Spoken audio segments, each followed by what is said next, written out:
Bonjour à tous. Dans cette vidéo, nous allons traiter une nouvelle leçon de langue dont le titre est l'expression de l'hypothèse. Donc après avoir communiqué l'objectif de la leçon, nous allons découvrir un support qui nous servira d'appui pour comprendre ce cours. Ensuite, on va faire un petit rappel du mode conditionnel. Et finalement, on va voir quelques exercices de consolidation. Donc, pour ce qui est de l'objectif du cours, il s'agit d'exprimer l'hypothèse à l'aide du mode conditionnel. Donc là, il faut mentionner qu'on peut l'exprimer également à l'aide de la proposition subordonnée de condition. Nous allons commencer par l'étude de ce texte. Il s'agit d'un dialogue entre la maman et son petit-fils, Ali. Je vais lire. La maman. Cher fils, il est interdit de sortir ces jours-ci. Ali. Mais pourquoi, maman? Je veux jouer avec mes amis. La maman. Personne ne traîne dehors. Tout le monde a peur du coronavirus qui ravage le monde. Ali. Sais-tu d'où vient ce virus? La maman.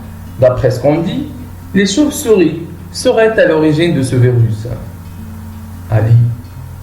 Est-ce que beaucoup de monde sont infectés? La maman. Oui, partout dans le monde. Ali.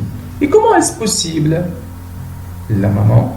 Eh bien, les personnes contaminées auraient négligé les précautions recommandées. Ali. Je vois. Je préfère donc rester à la maison pour ne pas attraper ce maudit virus.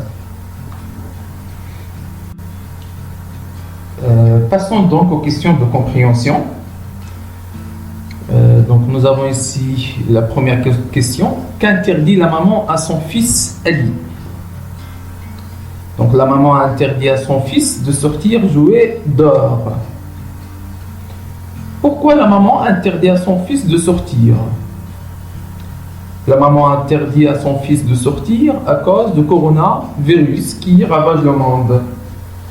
Donc il a peur que son fils soit infecté par le virus. La troisième question. Que cherche Ali à savoir à propos du coronavirus? Donc Ali cherche à savoir l'origine du virus, c'est-à-dire d'où vient le virus, et pourquoi autant de personnes sont infectées. Pourquoi beaucoup de personnes sont contaminées. Donc l'origine du virus et la cause de la contamination de ces personnes, ce sont deux faits dont Ali cherche des explications auxquelles doit répondre la maman. La question 4. Quelles hypothèses la maman donne-t-elle pour expliquer ces deux faits? Donc les hypothèses émises bien, que la maman donne pour expliquer ces deux faits sont: la première hypothèse, la première explication, les chauves-souris seraient à l'origine de ce virus. C'est-à-dire, d'où vient ce virus? Il vient probablement, peut-être, des chauves-souris.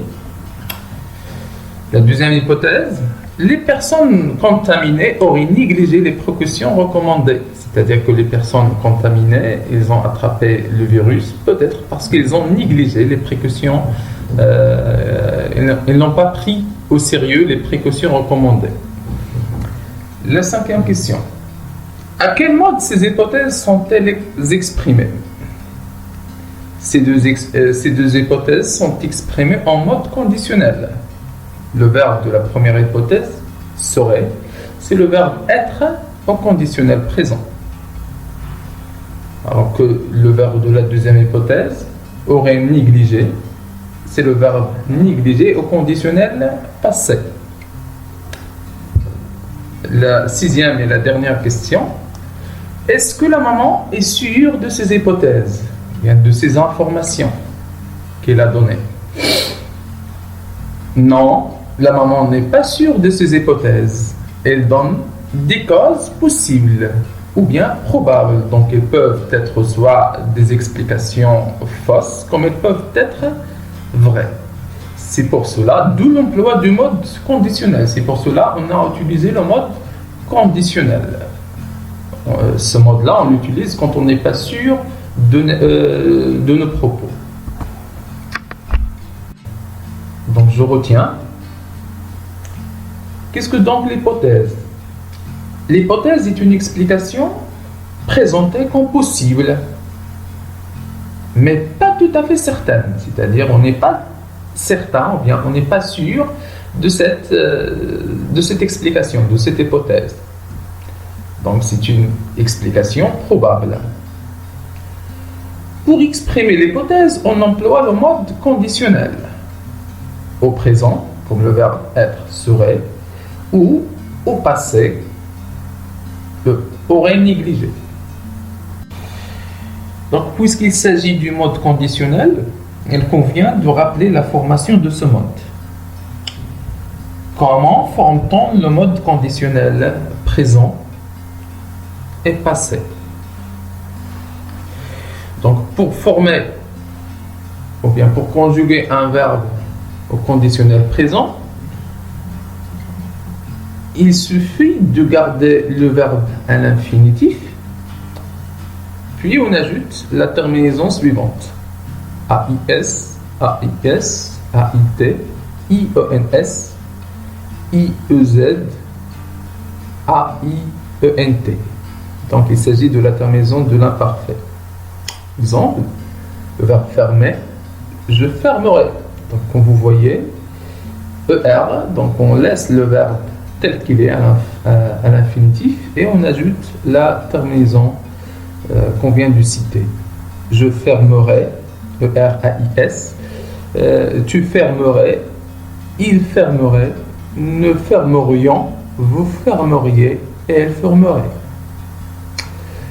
Et bien sûr, il y a des cas particuliers qui ne respectent pas cette règle. Il s'agit des verbes qui se terminent en E. Donc, qu'est-ce qu'on fait? On supprime le E. Exemple, le verbe boire. Comme vous voyez, c'est un verbe qui se termine en E. On dit je boirai. Donc, on efface le E et on ajoute la terminaison AIS. Tu boirais, il boirait, nous boirions, etc. Le verbe dire, je dirais. Il y a aussi les verbes irréguliers, comme le verbe avoir. On dit j'aurais. Le verbe être, je serais. Savoir, je saurais. Vouloir, je voudrais, etc. En ce qui concerne le conditionnel passé, pour le former, on utilise l'auxiliaire avoir ou être au conditionnel présent plus le participe passé du verbe. Donc, voyons un exemple. J'aurais fermé, donc toujours avec le verbe fermer. J'aurais fermé, donc aurait fermé. Comme vous voyez, il s'agit de l'auxiliaire avoir conjugué au conditionnel présent, plus le participe passé du verbe fermer, qui se termine en E accent. Tu aurais fermé, il aurait fermé, nous aurions fermé, vous auriez fermé, elles auraient fermé. Donc, le verbe fermer, ça se conjugue avec l'auxiliaire avoir. Nous avons un deuxième exemple, le verbe partir, que lui se conjugue, bien qui lui se conjugue en utilisant l'auxiliaire être.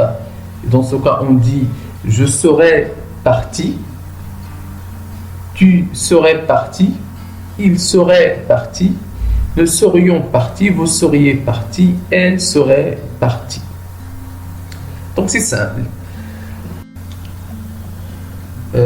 On arrive aux exercices. Nous en avons deux. Le premier, à partir des faits suivants, formuler des hypothèses. Un élève arrive en retard à l'école, la disparition des bijoux, crash d'un avion, effondrement d'un immeuble. La deuxième question, compléter le tableau suivant. Donc il s'agit d'un tableau de 2 colonnes. Dans la première colonne, nous avons les situations. Dans la deuxième colonne, les énoncés. Un professeur donne une hypothèse pour expliquer l'absence d'un élève. Donc là, nous devons imaginer l'énoncé ou la phrase qu'on pourrait dire dans le cadre de cette situation. Ensuite, nous avons l'énoncé. La forêt aurait pris feu à cause d'un mégot de cigarette. Donc là, on est appelé à imaginer la situation. Donc il faut faire l'inverse. Ainsi de suite. Nous passons donc à la correction après avoir essayé de répondre aux questions. Sur ce, je veux dire au revoir dans l'espoir de vous retrouver dans une nouvelle vidéo. Merci.